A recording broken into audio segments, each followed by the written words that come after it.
He is never short on his opinions, and I'm sure he'll have plenty to share. We'll talk transfer portal, we'll talk NFL draft prep, and who knows what else. He is Connor Pay.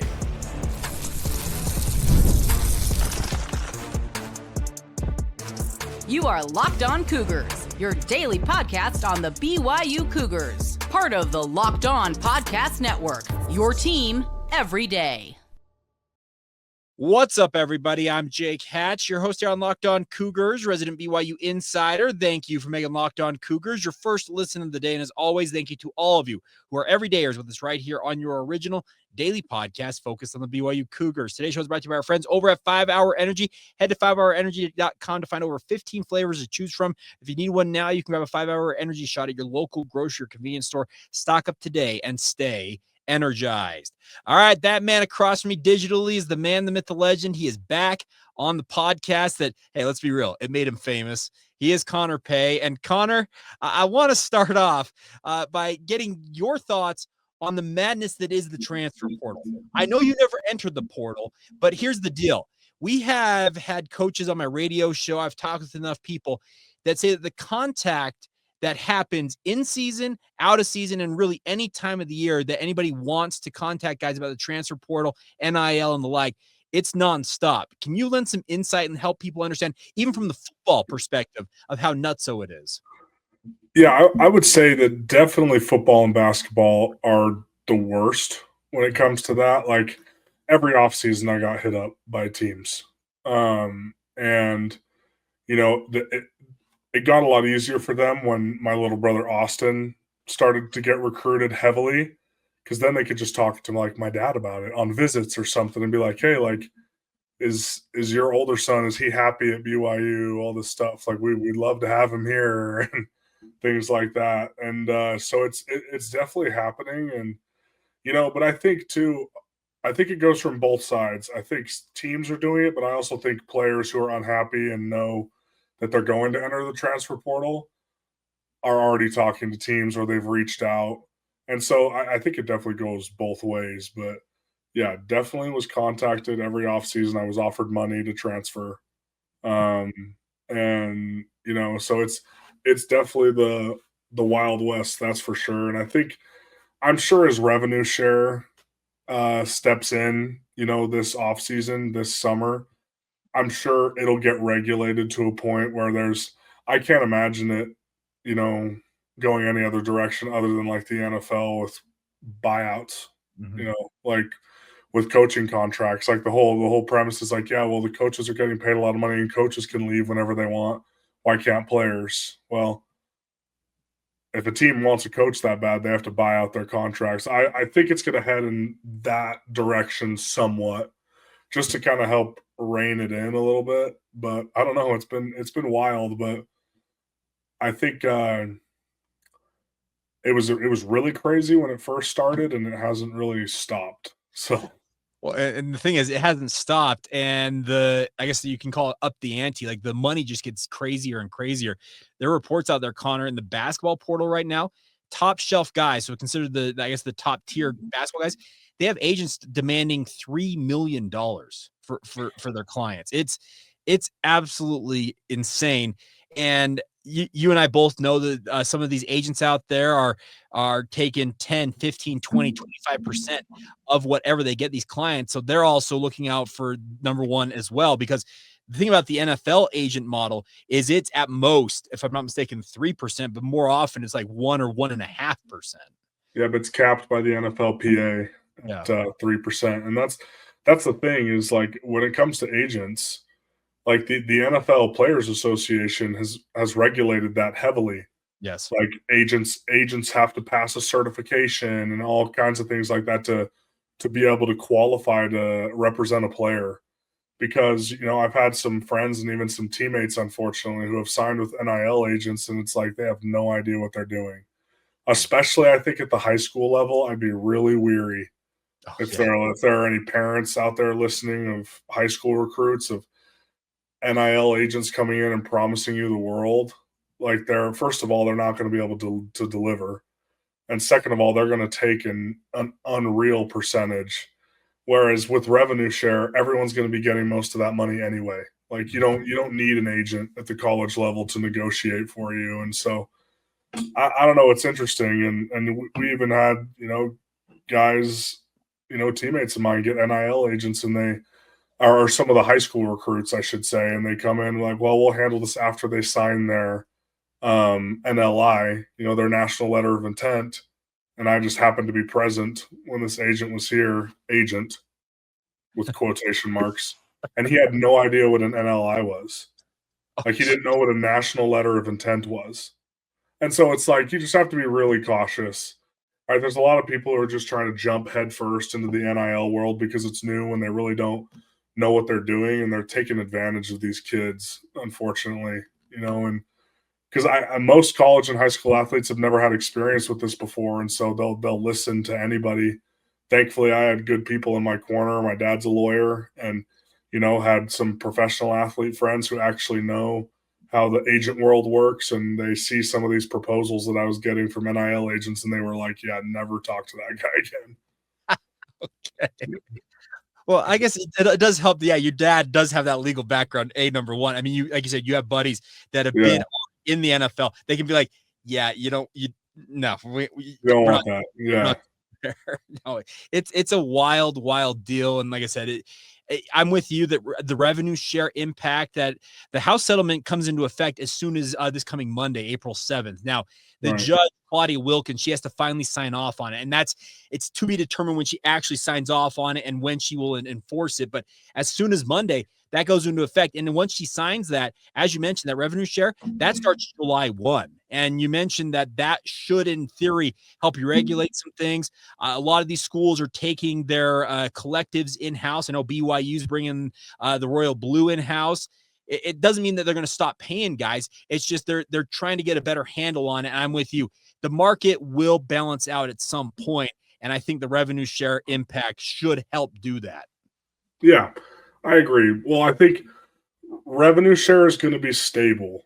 Like it's going to be, there's going to be exact contracts with exact amounts, stipulations. They're going to mirror NFL contracts eventually. Yeah. Right. There's going to be injury clauses. I'm sure at some point, there's going to be incentives for snaps played or something like that. And on the flip side, right, there's going to be fines instituted now on the players because you're getting paid now, like for real, like as an employee, where it's like you don't get a certain grade in a class, teams are going to fine you, right? You're late to a lift or a meeting, you're going to get fined. Like if players are really excited to play the big boy game, then they have to play the big boy game, right? And that's exactly how they do it in the NFL, all the way down to you get a weight range in the NFL. Yeah. Right. And if you're off by 1 pound, there's some teams it's $1,500 fine per pound that you're off of your target weight because like this is your job. Yeah. Right. And so I think a lot of that is going to come on the academic side too. Just because like you're student athletes, you're going to school too. So I think just incentivize better academics. I think that they'll probably institute academic penalties. I wouldn't be surprised if that ends up happening. And frankly, I think it should, because that's part of what you're being paid for, is to be able to play football. And in order to be able to play football, you have to be eligible. Let's be honest, the ultimate accountability is when it hits you in the pocketbook. And and nobody likes losing money they don't have to lose, but you learn hard lessons that way. And it makes you not make the same mistakes twice in most circumstances. No doubt. It'll be interesting. No doubt. All right, Connor, it's been a bit since we've talked with you, so we do need to get an update on where things stand for you because you are getting ready for your professional future here in football. We will delve into that next as we continue on right here on Locked On Cougars. Today's show is brought to you by our friends over at Prize Picks. Now, if you guys want to have some fun when it comes to watching the games you're already watching, whether it's BYU or literally anything others you're into sporting-wise, you can do it with our friends at Prize Picks. Baseball season obviously in full swing. There's no better way to get in on that action or any other sport than with our friends at Prize Picks, the best place for daily fantasy sports. All you got to do with Prize Picks is pick more or less on at least 2 player projections. And if you're right, you went up to 1,000 times your cash. Whether it's strikeouts, RBIs, or first inning runs, Prize Picks sees every game exciting. And the best part is you always can take advantage of Taco Tuesday is one of their promotions where Prize Picks offers discounts on select player projections for even more value. Download the app today and use the promo code LOCKEDONCollege to get $50 instantly after you play your first $5 lineup. That's promo code LOCKEDONCollege on the Prize Picks app for $50 instantly after you play your first 5 lineup. Take advantage of it now. That's our friends over at Prize Picks, where they like to say you can run your game. Thank you once again for making Locked On Cougars your first listen of the day. Back with Connor Pay here on the podcast, and it's been a bit. Connor, you went off to Georgia, did your training down there for about a 2-month period. You've been back here for a minute training here locally and along the Wasatch Front. But I when I threw this out to some people and said, "Hey, what questions you got for Connor Pay?" The vast majority of them said, "Connor, give us an update. How do things stand for you when it comes to your NFL preparation?" Things are good. Obviously, the training looks drastically different in prep for pro day than it does right now, because now I'm preparing to actually go to a rookie mini camp, go to OTAs, and prepare for a training camp. And so getting to train like a football player again is pretty awesome and not like a sprinter. So it's been really nice. Now, I've just been with the NFL group here at BYU. So there's a group of guys. Most of them are from Utah, but there's a few who come in also and spend their NFL off seasons here training with Skylar Main at BYU. And so once I finished pro day, getting back into like the actual football training, I just joined his group and joined those guys, and that's who I've been with every single day. And it's been awesome. But no, things are good. They're quiet right now. There's kind of like a 2 to 3 week window because our Big 12 Pro Day was fairly early. And so for the next couple weeks, scouts are going to be all over the country at all the other pro days. All right. And those are kind of finish up either this week or next week. All the other pro days around the country. And then teams will finalize their draft boards. And then I think more follow-up interviews will happen towards the mid to end of April as the draft approaches. And so my agent was kind of like, look, we're doing a lot of work and talking to teams, getting you out there, but just because they're out at all these other pro days and stuff, they're just like, it's pretty quiet right now. And so, me and the other rookie guys are just kind of enjoying the fact that there's no craziness going on right now. We could just train and get ready for that opportunity. But no, things are good. I've interviewed with quite a few teams at this point. And I don't know where I'm going to go, whether I'm going to be a priority free agent or slip into those later rounds. It's hard because you want to think that you know what's going on when in reality you have no idea. And my agent said the same thing. Like, look, we're talking to teams, and there's teams that are saying that they're loving you. He's like, but we don't know. Like the way their draft board moves around as guys get taken and all this other stuff. There's it could just not be that way. And then all the time, guys get drafted by teams they never talk to in the process. Yeah. Right. And so it's kind of interesting. Well, and okay, I know that it's highly fictionalized, but anybody who's watched the movie Draft Day with Kevin Costner, that movie, if you want an idea of what Connor's talking about and how quickly things can move and how opinions of teams literally change in nanoseconds, to use a term, watch that and understand that, yeah, you may be at one point on a team's draft board, but based on how maybe the 2 or 3 picks ahead of you go, all of a sudden you are thrown 10 spots down that board.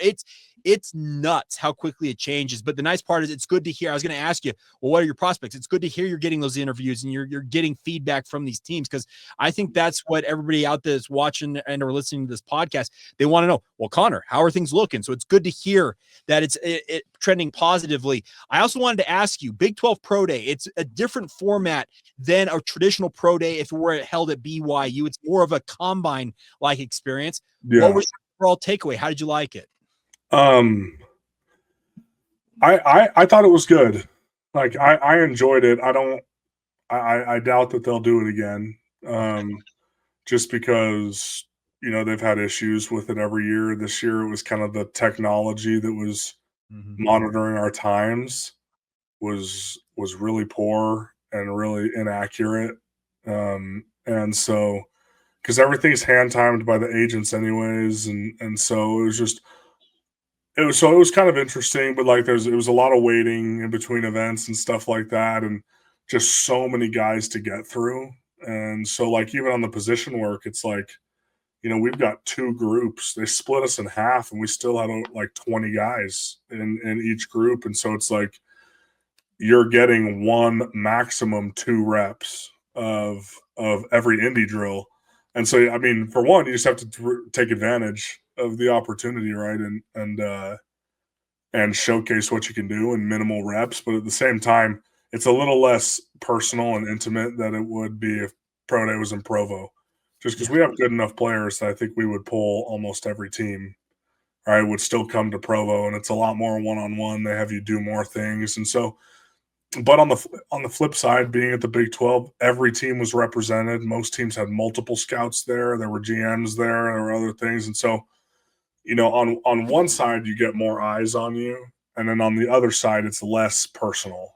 And so it's, I mean, I don't know. I think it was, the hard part was the travel and stuff because we were on an early flight the day before. So it's like I had to get up at 4:45 or 5 o'clock in the morning, the day before Pro Day. And that's not ideal to cut into your sleep schedule that much 2 days before you perform, because 2 nights before you perform is the most important night of sleep. It's more important than the night before. And so that was a little bit irritating, to just come in and then, you get there that morning and it's like, oh man, I'm kind of fried right now. Like I'm tired. I didn't sleep as much. And but outside of that, I thought it was well done. It was fun, really fun to get to know the other guys in the conference and see some guys that I played against and stuff. And then you get a chance to do a lot of interviews, which is nice. But the interviews are by invite only.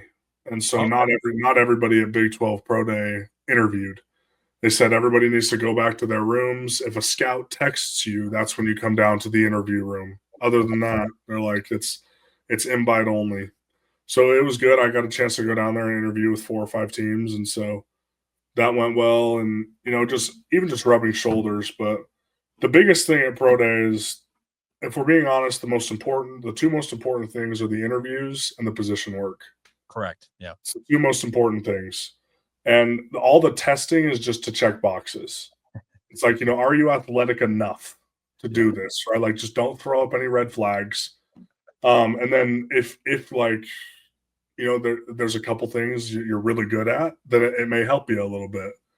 Like Caleb ran a really good 40, and at his size, I think it's going to help him, right? And so, but I accomplished what I wanted to accomplish. My interviews went really well. I thought I did really good in the position work. And then I feel like I checked boxes on all my times, with the exception of the L drill, because I slipped twice, which was irritating. But the turf wasn't great up there. But gotta keep overall, honestly, I had a blast. Good.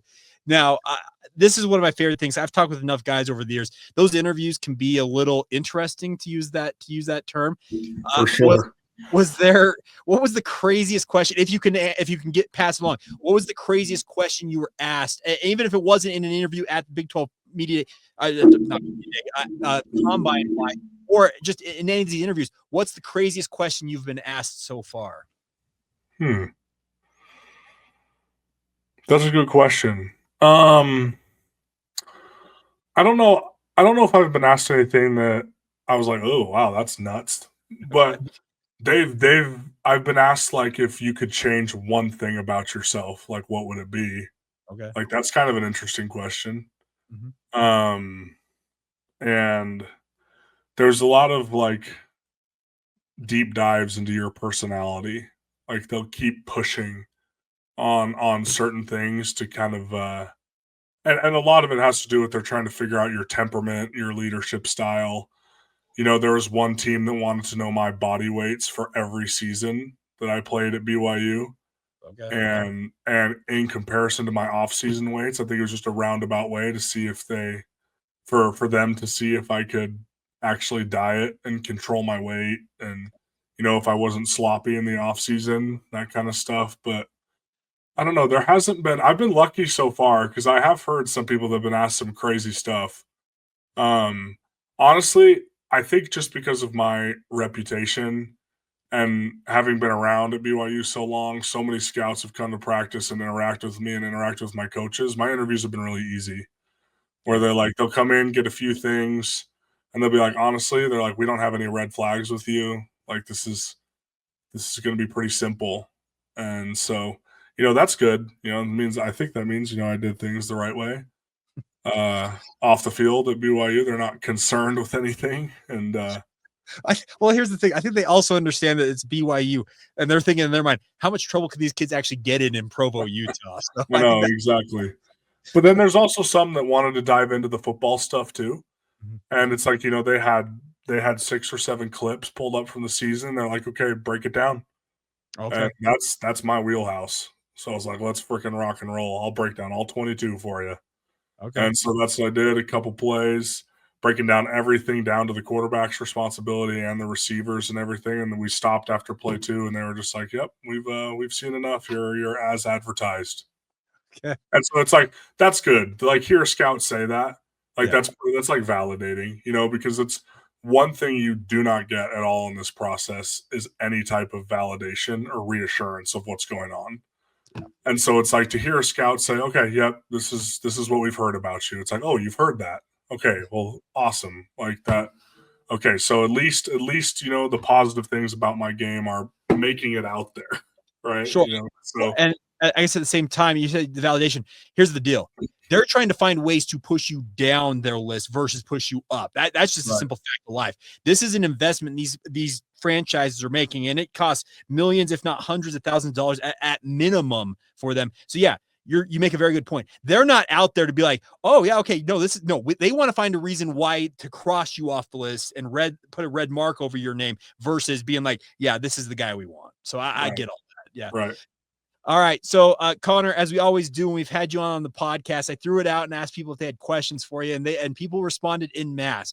We will try and get to as many of these as possible, and most of them are football focused. There's not a lot of stuff that's off the beaten path on this, but we'll get to those as you wrap up this edition of Locked On Cougars next. Today's show is brought to you by our friends over at 5 Hour Energy. Obviously, all of us sometimes need that extra boost, and 5 Hour Energy has got your back no matter what it might be. The extra sunshine right now with daylight savings times means more time for fun, but sometimes you need that little boost to power through your day. Whether you're staying up late to watch the NCAA tournament, squeezing in a round of golf after work, or just trying to keep up with your busy day, 5 Hour Energy gives you that quick, refreshing pick-me-up whenever you need it. Obviously, all of us need that boost. So every so often, so with longer days, I love getting outside. I'm a big golfer. I know Connor is as well. Well, 5 Hour Energy can help you guys stay alert and stay in the game when you're out there on the link. So head to 5 Hour Energy today. 5hourenergy.com today to find over 15 flavors to choose from, including watermelon, blue raspberry, peach mango, and a bevy of others. You can build your own 12 or 24 pack delivered right to your door. If you need one right now, grab a 5 Hour Energy shot at your local grocery or convenience store. They are everywhere. Stock up today and stay energized. Or once again, get started today with your own personalized order at 5hourenergy.com. Today's show is also brought to you by our friends over at the Salt Lake Bees. They have a brand new hive. Experience the thrill of America's favorite pastime at the ballpark at America First Square in downtown Daybreak. Opening day is Tuesday, April 8th, everybody. It's coming up quick. Come kick off the season with giveaways, family fun, and professional baseball in an all-new setting. Obviously, it's a brand new ballpark. It's shiny, it's new, and it's your first opportunity to get a look at it. This season, the Bees are bringing more than just baseball. They're bringing unforgettable experiences for every fan, including firework and drone nights alive to the sky all season long. Bark in the park. Bring your dog to the game for 9 special games throughout this home schedule. Themed events like Superman Night, Cowboy Weekend, Sunday brunch at the ballpark, every Sunday home game. And the best part is 3 Abejas nights celebrating culture and community as well. Single game tickets are currently on sale now. Visit slbs.com for tickets and the full season schedule. With wallet-friendly pricing, premium seating, and family zones, there's a seat for every fan at the ballpark at America First Square. Visit slbs.com and join the Bees all season long in their brand new hive. Thank you once again for making Locked On Cougars your first listen of the day.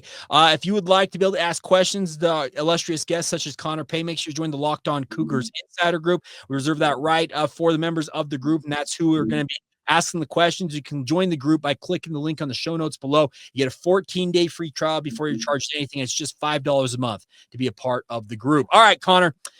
So this question, I do remember it coming up, and our good friend Andy brought it back around. He said that I recall a question I asked Connor about something crazy had been said to him from a defensive lineman. He says he doesn't play for BYU anymore, and he said he would answer it when he wasn't part of the program anytime. He says, and as the announcer for the UFC says, "It's time."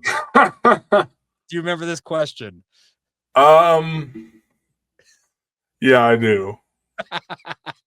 And I know what the answer is, and I'm trying to decide whether or not I want to say it on air because it's inappropriate. Oh, okay. If it's inappropriate, let's tread lightly. Because this is still the program. Yes. Just, we have legitimate. Let's just say big offensive lineman. I'm white. Okay. Like there's a lot thrown in the direction of something being smaller than theirs. Okay. Yep. And that's a common one. Very common. Yeah. Let's see. What are some crazy things some D linemen have said to me? Yeah, geez, a lot of them are just not appropriate. They are crazy, but they're just not appropriate. Well, and here's the thing. I don't think anybody listening to this podcast expected anything other than it to be inappropriate. That's I know. I had one dude tell me that he wanted to slit the throat of my mother. That was interesting. That was an interesting one. He sucked though, so I laughed. Okay. And I was like, dude, you can roll your fat butt on over there and give it a whirl. But my mom would drop you. But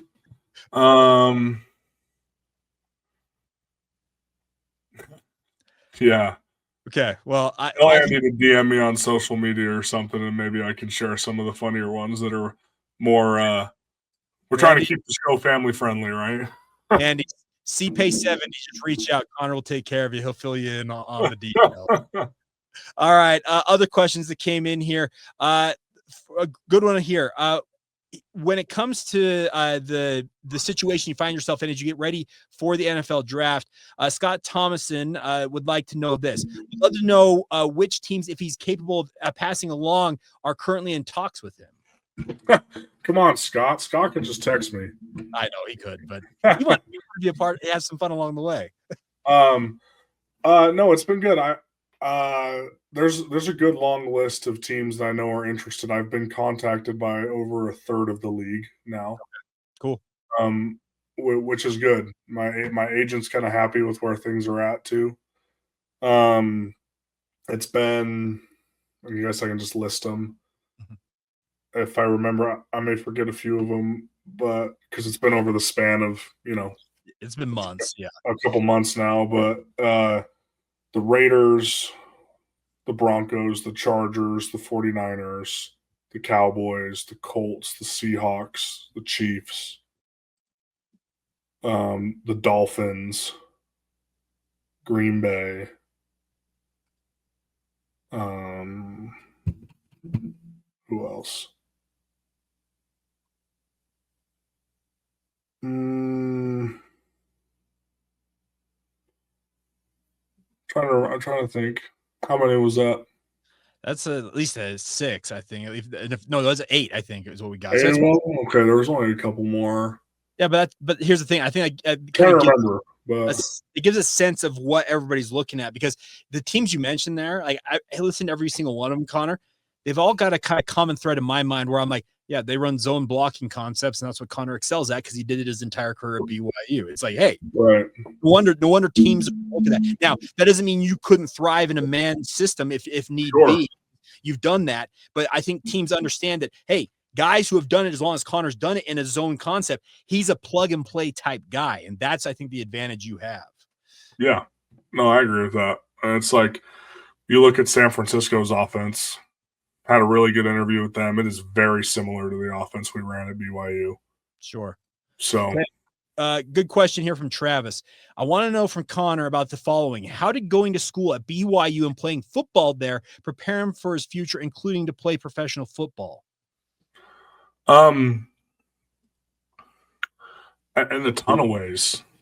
I think specifically with what I studied, being in the business school, studying entrepreneurship, you have to get comfortable being in front of people and speaking. And I don't know if I've ever had like a problem with that, but I've definitely grown way more comfortable and way better at it. And so it's like getting in front of these teams and putting my best foot forward in an interview setting has been very easy for me. And like I'm very comfortable in that scenario. And so, but I think BYU is a very tough, not only football school, but it's a very challenging academic school too. And so that forces you to get really good at managing your time and putting the proper amount of effort into everything. Because I'm sure I've shared this quote on the podcast before, but Coach Woods kind of has a saying, how you do anything is how you do everything. Mm-hmm. And BYU kind of forces you to do that. Like, look, if you're going to be great at BYU, a great football player, that means you're going to have to be great at school too. And it's like it's tough. And I think learning to kind of just attack every aspect of my life that way, to where one thing didn't fall by the wayside. Where it's like my football career, my academics, the spiritual side of my life was all elevated at BYU. I didn't have to pick and choose. Sure. Which I think is one of the big things with BYU, and obviously with like Chasing Minds podcast, right? Like that was a big thing that's been really helpful, and like in my spiritual life, and that probably wouldn't have been possible anywhere else. And so, there's a ton of reasons why I think BYU has helped prepare me in that way. But off the top of my head, that's what I think. All right. Preston asked this. I'd love to hear Connor's perspective on this year's team, speaking of this upcoming fall. What position does he think is the strongest, and what is he most worried about with this year's team? I think they look good. When I was back from Atlanta, I was able to come and be at quite a few spring practices. Just Coach Woods asked me to just hang around and help out, help Bruce. And, I think they look good. I think they look good. I think they have the chance to, be even better than we were last year, right? If they do things the right way. Mm-hmm. Because we really did pay the price last offseason to earn 11 wins. And they have to be willing to do that again, and not just get comfortable with the fact that we won 11 games and we're coming back and we're just going to do it again. It doesn't just happen, right? You have to earn it every single day. And so I think as long as they do that, they have a chance to be really good. I don't know if I can think of a single position that I'm worried about. I mean, maybe the secondary, just because of how young they are. Losing Mark and Jacob, but the thing is like the guys that are playing now have experience, and so it's like they're just not as experienced as Jacob and Mark were, and so it's like I don't know, like there's the only thing I don't see any real like glaring weaknesses. I just see a little bit of inexperience in certain areas, and the only way to gain experience is to play football, right? So they're gonna play through that. But I'm happy with the way the guys up front did, and there was a few injuries, so guys kind of had to plug in and play, and they did a good job. And so I'm really excited to see what these guys can do. All right, we are running short on time, so I'm not going to be able to get to all these questions, but a couple of quick ones here. Steven asked this: is Connor going to keep doing the podcast with Chase, or is he going to pass the torch? I think, from what I understand, Connor, you're planning on keeping it rolling. Is that right? Yeah, planning on keeping it rolling, and it's kind of from both sides, right? It was kind of my brainchild and kind of my baby, and had to work on it and propose it and get it approved by BYU Radio and all this stuff, and so in a lot of ways, I feel responsible for it. But on the other side too, I think people have received it well, and Chasing Minds dynamic with the guests, I think people enjoy, and so because the podcast has been really successful, they've kind of asked like, hey, like let's keep this going as long as we can, and we want to reach a lot of people, right, and share the gospel. And as I translate into the NFL now, and as Chase moves to the NFL next season, our audience is only going to grow. And so we want to be able to reach as many people as possible. And so I think we're going to continue it as long as we can. And luckily, say everything works out. have a great training camp, have the opportunity to make a team, I'll get a day off a week, just like everybody else, and we'll be able to record the podcast then and just do it remotely, just like I did while I was in Atlanta. So I've only got one request. I'd like to be a guest at some point. That's all I'm going to say. Yeah, for sure, man. For sure. We do it every single week. We need 52 guests a year. Hey, so. I'm publicly volunteering for. I don't care when. You let me know when, and I'll be there. That's all. Every Monday we release a new one, and so I don't know when you're going to air this episode that we're recording now, but if it's before Monday the 7th, Monday the 7th, we released an episode with Keanu Tanavasa that was really good. So people can look forward to that. Keanu's a good dude. All right, I'm going to give the final word here to Robert, and he just says this. I don't want to ask him a question. Just let Connor know that us listeners miss him and wish him the very best, and also the future Mrs. Connor Pay whenever she arrives. Well, I appreciate that. I know there was a lot of mixed feelings when I came back to spring ball and I was helping out. Yeah. But having to watch and knowing that I was never going to put that uniform on again was kind of hard. Sure. Because it was my first time in 4.5 years that I hadn't been playing during spring ball and stuff like that, and doing a few things at the stadium and just like walking out onto the field, even just for the alumni game and stuff. Like, man, I'm never going to play in here again. Like, it's so don't worry, the feeling is mutual, and I'll miss it. Probably a lot more than you guys will miss me. Some other great center will come along and you'll forget all about me, and that's the way it should be, right? It's the Bruce Mitchell show now. Okay, I did talk to Bruce at the end of spring camp. There is an interview I have in the store. I haven't used it yet. We talked about that very thing, Connor. So just a little tease ahead to a future edition of Locked On. He brought me up to him. Yeah, we brought you up, and he was very effusive in his praise of you and the help you provided to him as a center. But he even discussed a little bit about the podcast as well. So that's not out of the realm of possibility. So, well, Bruce is going to need to open up a little bit if he wants to be the permanent guest for the podcast next year. He's going to have to show a little more of his personality, because it's in there, and he's a freaking blast. Yeah, but he needs to let it out.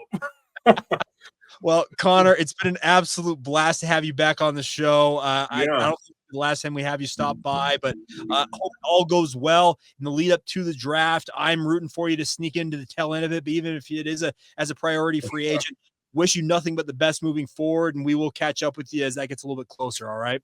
Sounds good. Thank you.